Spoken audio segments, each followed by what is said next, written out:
একটা গ্রুপ 7 জন তরুণ, তাদের মধ্যে একজনকে বলা হয় লিডার, কিন্তু তার দায়িত্ব শুধু সিদ্ধান্ত নেওয়া নয়, বরং 6 জনের কান্না চুপ করে শোনা, তাদের ভয় ঢেকে রাখা, আর দরজার ওপাশে যখন পুরো দুনিয়া দাঁড়িয়ে থাকে তখন সে সামনে দাঁড়িয়ে বাকিদের আগলে রাখে।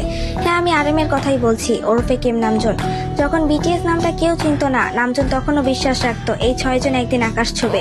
যখন জাঙ্কুক কনফিডেন্স হারিয়ে ফেলতো, নামজুন তাকে বলতো, তুমি পারবে, তুমি আমাদের গর্ব। যখন তাইয়াং আবেগে ভেঙে পড়তো, নামজুন চুপচাপ তার পাশে বসে থাকতো, একটা কথাও বলতো না, কিন্তু জানিয়ে দিত তুমি একা না। যখন জিন নিজেকে অবমূল্যায়ন করতো, সে বলতো তুমি শুধু হ্যান্ডসাম না, তুমি আমাদের ব্যালেন্স। যখন ইয়ঙ্গি নিজের দুঃখ গানে ঢেলে দিত, নামজুন তাকে বলতো তোমার ব্যথা আমরা আমাদের শক্তি বানাবো। হোসেওকের ভয় যখন তাকে থামিয়ে রাখতো, নামজুন ছায়ার মতো তার পাশে দাঁড়াতো। আর জিমিনের চোখে যখন অশ্রু আসতো, নামজুন এক ভাইয়ের মতো তার পাশে গিয়ে তার হাত ধরতো। সে কখনো নিজের কষ্টগুলো দেখায়নি, কারণ তার কাছে লিডারশিপ মানে সবার আগে নিজেকে নয়, বাকিদের গুরুত্ব দেওয়া। নামজুন শুধু লিডার না, সে 6টা হৃদয়ের গার্ডিয়ান। তার সেই নিঃশব্দ নেতৃত্ব আমাদের শিখিয়েছে আলোর নিচেও একজন মানুষ থাকে যার নিজেরও আলোর দরকার। সে বিটিএস এর লিডার না, সে বিটিএস এর ভিত।